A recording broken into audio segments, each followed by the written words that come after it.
Alamin natin ang mga susunod na eksena sa pagpapatuloy ng ating kwento. Dito lang sa Tadhana. Dito na po kami. Oh, my favorite pamangkin! Favorite niya na. Naku, sabi ko na nga ba, ikaw ang magdadala ng swerte sa pamilyang ko.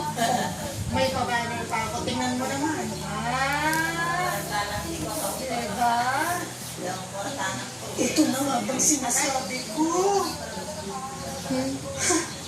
Makakamita na tayo sa malaki at maayos na bahay. Nabuha na rin siya sa tradisyon sa inyong dalawa. Giginawa ng buhay natin!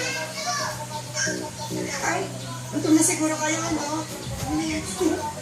Kumain na tayo! Ikaw po! Kumain na kayo! Kumain na! O, John, naman po kayo rito. Sige na, mauna na po. Una nga po. Ang dami ako ng kayong buko.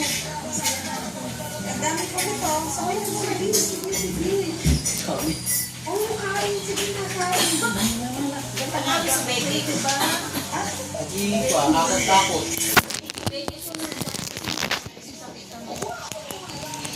Yeah, sige.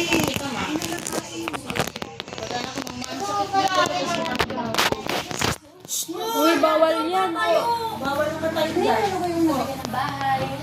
Hindi rin ako yung nagkaroon ng cash reward. Bawal din tumalon dyan, ah. Bawal na tatalon, ah. Ako nakahiga. Papagalit lang kayo ni Lolo Josie. Alam mo bakit? Because we paved the way for Jeff's business.